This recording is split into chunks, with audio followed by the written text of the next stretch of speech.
कैसा होगा अगर तुम्हारे पास टाइम को कंट्रोल करने की पावर्स आ जाएँ? तुम किसी की भी लाइफ़ और डेथ को कंट्रोल कर सको। आज की इस वीडियो में मैं ऐसे एक मानवा लेके आया हूँ, जिसमें हमारे एमसी के पास टाइम को कंट्रोल करने की पावर्स है। और आज की इस वीडियो में हम देखेंगे उसकी जर्नी हो। तो लेट्स गेट स्टार्टेड। तो चैप्टर की स्टार्टिंग में हम देखते हैं अपने मेन कैरेक्टर को, जो एक बड़े से विला के बाहर खड़ा होता है। फिर हमें उसका क्लोज़अप दिखाया जाता है, एक पॉकेट वॉच के साथ। उसके बाद हमें उस विला के अंदर का व्यू दिखाया जाता है, जहाँ हमें पता लगता है कि ये रॉन्ग फैमिली का विला है और एक बहुत ही ज़्यादा ग्रेट कैरेक्टर जिसने अपनी पूरी लाइफ को कंट्री के लिए डेडिकेट कर दिया, मिस्टर रॉन्ग। डॉक्टर कहता है कि एल्डर के पास अब ज़्यादा समय नहीं बचा है। फिर हमें दिखाया जाता है मिस्टर रॉन्ग, जिसकी डॉक्टर बात कर रहा होता है, एज 98, और वो वेंटिलेशन पे होता है। उसके बाद हमें डोर खुलता हुआ दिखाई देता है और सभी लोग डोर की तरफ देखते हैं। तभी हमारा एमसी एंटर करता है उस विला में और कहता है इनके पास ज़्यादा समय नहीं बचा है, इनके पास सिर्फ 13 मिनट 19 सेकंड बचे हैं। उसके बाद सभी उसके ऊपर गन पॉइंट कर देते हैं और पूछते हैं कौन हो तुम और अंदर कैसे आए। तभी हमारा एमसी जेब से पॉकेट वॉच निकालता है और कहता है speed up time by 100 times. और तभी टाइम रुक जाता है। एक आदमी खड़ा वहाँ बोलता है कि क्या हुआ, और उसके बाद वो पूछता है कि कौन सी तरह की पावर है और कौन हो तुम। उसके बाद हमारा एमसी कहता है क्या मैंने सबको चौंका दिया, मैंने तो बस टाइम को रोका है। उसके बाद एक बंदा कहता है रोका है, तुम कहना क्या चाहते हो। वो अचानक से इनके पीछे पहुंच जाता है और वो आदमी कहता है ये वहाँ कैसे पहुंचा। हमारा एमसी अपने आप को इंट्रोड्यूस करता है मिस्टर रॉन्ग के सामने। मिस्टर रॉन्ग, मुझे अपने आप को इंट्रोड्यूस करने दीजिए। मेरा सरनेम है लू और आप मुझे मिस्टर लू भी बुला सकते हैं।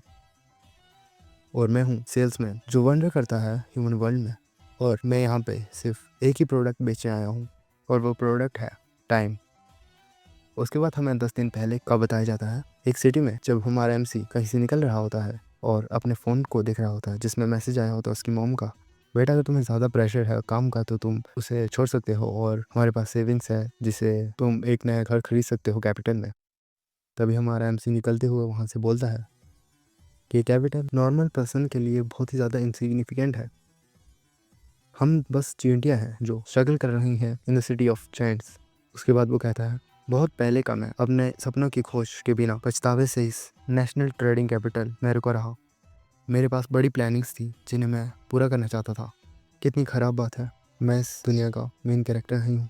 सोसाइटी बहुत ही ज़्यादा क्रूल है, तुम कभी सक्सेस अचीव नहीं कर सकते अगर तुम हार्ड वर्क करते रहोगे। मैं ऐसी ज़िंदगी नहीं जीना चाहता।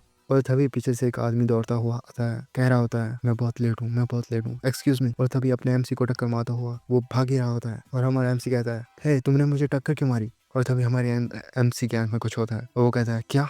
और हमें दिखाया जाता है एक स्क्रीन जिसपे उस आदमी का नाम, उसकी एज और उसका रिमेनिंग टाइम लिखा होता है 3 सेकंड। और हमारा एमसी कहता है ये क्या है, टाइम बचा है 2 सेकंड, 1 सेकंड। और तभी उस आदमी की गाड़ी से टक्कर हो जाती है जिसकी वजह से उसकी मौत हो जाती है। हमारा एमसी खड़ा हुआ देख रहा होता है और लोग पीछे से चिल्ला रहे होते हैं कोई रेड लाइट में गाड़ी से टकरा गया, पुलिस को कॉल करो, एम्बुलेंस को कॉल करो। और तभी हमें एमसी को दिखाया जाता है कि वो ट्रॉमेटाइज होकर वहीं खड़ा होता है। और फिर हमें दिखाते हैं एमसी बोल रहा होता है कि मैं दूसरे लोगों का बचा हुआ टाइम देख सकता हूँ। ये क्या हो रहा है, क्या मैं हेलुसिनेट कर रहा हूँ। वो अपने हाथ को देखता है, वो देखता है कि वहाँ पर एक पॉकेट वॉच है। वो कहता है क्या ये मेरी बॉडी के अंदर से निकली है एक पॉकेट वॉच। और तभी वो उस पॉकेट वॉच के ऊपर के बटन को प्रेस करता है और अचानक से सब कुछ रुक जाता है। वो देखता है कि बारिश की बूंदें हवा में ही रुक चुकी है और वो कहता है क्या मैंने समय को रोक दिया। और वहीं से वो एक आदमी के कंधे पे टैप करता है और अचानक से उस आदमी का लाइफ स्पैन उसके हाथ में आ जाता है और वो कहता है इस आदमी का लाइफ स्पैन शॉर्टन हो गया। और अपने हाथ को एक लड़की की तरफ करता है और उस लड़की का लाइफ स्पैन 9 साल 15 दिन 3 घंटे 12 मिनट से बढ़कर 9 साल 15 दिन 3 घंटे 40 मिनट हो जाता है। फिर हमारा एमसी कहता है मुझे लगता है मुझे एक बहुत ही ज़्यादा इनक्रेडिबल पावर मिली है और अब टाइम मेरे कंट्रोल में है और ये मेरे लिए एक बहुत ही बड़ी अपॉर्चुनिटी है मेरे फेट को चेंज करने के लिए। मैं टाइम को कंट्रोल कर सकता हूँ, मैं दूसरों के टाइम को भी कंट्रोल कर सकता हूँ। कितने ही लोग होंगे इस शहर में जो एंडलेसली सफ़र कर रहे हैं बस थोड़ा सा रिकॉग्निशन पाने के लिए। और तभी हमें दिखाया जाता है अपने एमसी को, वो कहता है लेकिन सभी चीज़ों का पॉइंट सिर्फ टाइम है। टाइम बराबर है, ये सबके लिए एक समान स्पीड से गुजरता है, लेकिन जो वैल्यू हर एक इंसान क्रिएट कर सकता है वो सबसे अलग है। और मैं बनूंगा एक सेल्समैन जो टाइम को ट्रेड कर सके और सबके टाइम को अपने हथेली पे रख सके। पूरी दुनिया के लोग मेरे लिए पागल हो जाएंगे। ये कहते हुए ही चैप्टर 1 एंड होता है। चैप्टर 2 की स्टार्टिंग में हम देखते हैं एक अपार्टमेंट जहाँ पे हमारा एमसी कुछ लिख रहा होता है अपनी डायरी पे। उसके बाद हम देखते हैं कि लड़की को जो भीगी हुई अंदर आती है और कह रही होती है मुझे जल्दी से अपने कपड़े चेंज करने पड़ेंगे। और एमसी उसको देखता है और वो एमसी को देख के बोलती है लूली तुम आज घर जल्दी आ गए, मैंने तुम्हें इंटरप्ट तो नहीं किया। उसके बाद हमारा एमसी कहता है नहीं। फिर वो मन ही मन सोचने लगती है कि ये हमेशा थका हुआ नजर आता है पर आज ये थोड़ा अलग दिखाई दे रहा है, ये थोड़ा हॉट दिखाई दे रहा है। वो अपने आप से कहती है नहीं नहीं जेमियन, तुमने अपने आप से वादा किया कि तुम एक अमीर फैमिली में शादी करोगी, तुम इतने ज़्यादा ऑर्डिनरी मैन के साथ प्यार में नहीं पड़ सकती। उसके बाद वो कहती है ये कोई ऐसा आदमी नहीं है जिसके पास एक बड़ा मेंशन या एक विला हो या फिर मिलियन सेव करे हो इसने। और वो कहती है कि मैं अपने कमरे में जा रही हूँ, तुम्हें भी थोड़ा रेस्ट करना चाहिए। और गुड नाइट बोल के चली जाती है। उसके बाद हमें अपने एमसी को दिखाया जाता है कि वो वहाँ बैठा कह रहा होता है। वो सुंदर है, समझदार भी और अपनी बातों पर अड़ी रहती है। आम आदमियों को हार्डली ऐसी लड़कियाँ मिल पाएंगी, पर अब मैं कोई आम आदमी नहीं हूँ। मेरे पास एक एबिलिटी जिससे मैं टाइम को कंट्रोल कर सकता हूँ और परचेज और सेल कर सकता हूँ गॉड्स की तरह। उसके बाद हमें एक कॉन्ट्रैक्ट दिखाया जाता है जहाँ पे लिखा होता है परचेज टाइम परचेज एग्रीमेंट। हमें एक एग्रीमेंट दिखाया जाता है जिसपे कुछ रूल्स लिखे होते हैं, आप यहाँ पे पढ़ सकते हो। उसके बाद हमारा एमसी कहता है और अब से मैं हूँ टाइम मर्चेंट। उसके बाद वो अपनी किताब को बंद करके कहता है मैं टाइम को परचेज कर सकता हूँ और उसको बेच सकता हूँ बहुत ही ज़्यादा महंगे प्राइस में अमीर लोगों को। और कौन बनेगा मेरा फर्स्ट क्लाइंट। नेक्स्ट डे का सीन दिखाया जाता है। हमारा एमसी एक बेंच पे बैठा होता है एक सूटकेस लेके और सोच रहा होता है अपने फर्स्ट बिजनेस को पॉसिबल करने के लिए मैंने सब कुछ प्रिपेयर कर लिया है जो मुझे चाहिए होगा अपने फर्स्ट क्लाइंट के लिए। उसके बाद वो अपनी एबिलिटी का यूज़ करता है और वहाँ आसपास चल रहे लोगों का लाइफ स्पैन दिखता है और कहता है उस बूढ़े आदमी के पास ज़्यादा टाइम नहीं है, वो मेरी रिक्वायरमेंट्स नहीं मीट कर रहा और वो mother and daughter perfect object नहीं है मेरे लिए। मुझे लगा था कि मैं किसी से भी आसानी से डील कर सकूंगा जो अपनी लाइफ को मनी के लिए एक्सचेंज कर सके। मैं अभी भी चाहता हूँ कि वो और लंबा जी सकें। आफ्टर ऑल लाइफ एक बहुत ही ज़्यादा कीमती चीज़ है सभी के लिए।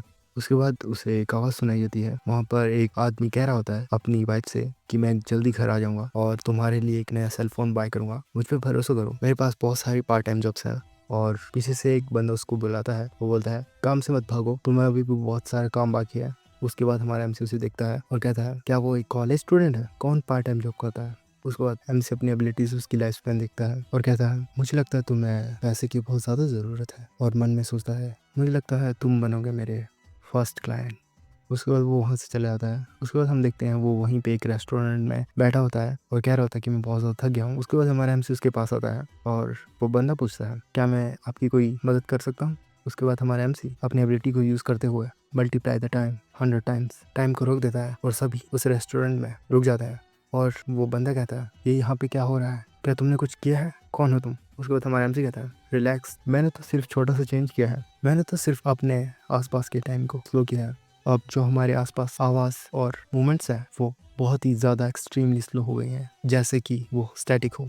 उसके बाद वो बंदा पूछता है कि तुम्हें मुझसे क्या चाहिए और एमसी बोलता है मुझे अपने आप को इंट्रोड्यूस करने दो, तुम मुझे बुला सकते हो एक टाइम मर्चेंट। वो बंदा कहता है क्या, मैंने इसके बारे में कभी नहीं सुना, क्या तुम एक साइको हो।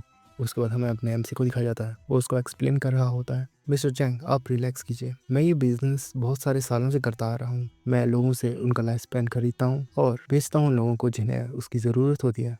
और वो बंदा पूछता है कि तुम्हें मेरा सरनेम कैसे पता। उसके बाद हमारा एमसी उसे उसका टाइम स्पैन दिखाता है जहाँ पे उसका नाम, उसकी एज और उसका रिमेनिंग बचा हुआ टाइम दिखाई देता है। क्या ये उसके बाद हमारा एमसी कहता है मुझे लगता है तुम्हारे पास बहुत टाइम है जीने के लिए, एटलीस्ट 80 साल, क्या ही लंबी उम्र है तुम्हारी। तो मैं सोच रहा था क्या मुझे आप अपनी लाइफ स्पैन थोड़ा सा बेच सकते हैं। और वो बंदा बोलता है क्या लाइफ टाइम सच में बेचना और खरीदना पॉसिबल है, क्या मैं प्राइस जान सकता हूँ। उसके बाद हमारा एमसी एक सूटकेस खोलता है और उसके अंदर पैसे रखे होते हैं। उसके बाद एमसी उसको एक सूटकेस दिखाता है और कहता है तुम एक स्टूडेंट हो तो मैं तुम्हें तुम्हारी लाइफ के 1 साल के बदले मैं तुम्हें $300 दूंगा। और $300 सुन के वो आदमी बहुत ज़्यादा शॉक हो जाता है, सोचने लगता है आम लोग इतना पैसा 1 साल में कभी नहीं कमा पाते। और सोचने लगता है मेरी लाइफ मेरे लिए ज़्यादा इंपॉर्टेंट है, मुझे जल्दी नहीं मरना। उसके बाद हमारा एमसी एक कॉन्ट्रैक्ट तैयार कर रहा होता है, अगर तुम तैयार हो अपनी लाइफ को बेचने के लिए तो यहाँ पे साइन करो। उसके बाद वो आदमी शॉक हो जाता है और सोच रहा होता है पर मैं फिर भी एक लंबी लाइफ जी सकता हूँ, अगर मैं इसको 1 साल बेच भी दूंगा तो। वो सच में मुझे $3 लाख दे रहा है एक बारी में, जिससे मैं अपनी गर्लफ्रेंड के लिए प्रेजेंट बाय कर सकूं। उसके बाद वो सोच रहा होता है और मैं वो चीज़ें भी खरीद सकता हूँ जो मैं बहुत समय से लेने की सोच रहा था। और वैसे भी ये पार्ट टाइम जॉब एक दूसरा तरीका है एक्सचेंज करने का टाइम पैसों से। उसके बाद हमारा एमसी कहता है, क्या तुम अपना मन बना चुके हो या मैं यहाँ से चला जाऊँ? उसके बाद वो बंदा कहता है, रुक जाओ, 1 साल गंवाना मेरी लाइफ स्पेन से मेरे लिए कोई बड़ी बात नहीं है, मुझे तुम्हारा ऑफर मंजूर है। और इसी के साथ चैप्टर 2 खत्म हो जाता है। तो बस इस वीडियो के लिए इतना ही। मुझे पता है कि वीडियो कुछ ज़्यादा बड़ी नहीं होगी और 2 चैप्टर एक वीडियो के लिए इतना ज़्यादा भी नहीं होंगे, बट मैं ट्राई कर रहा हूँ। और अगर आपको ये मानवा थोड़ी सी भी इंटरेस्टिंग लगी हो तो कमेंट्स में बताना, मैं इस वीडियो का सेकंड पार्ट जल्दी ले आऊँगा। ओके, सो आज के लिए सिर्फ इतना ही, मिलते हैं नेक्स्ट वीडियो में। तब तक के लिए stay tuned and peace out.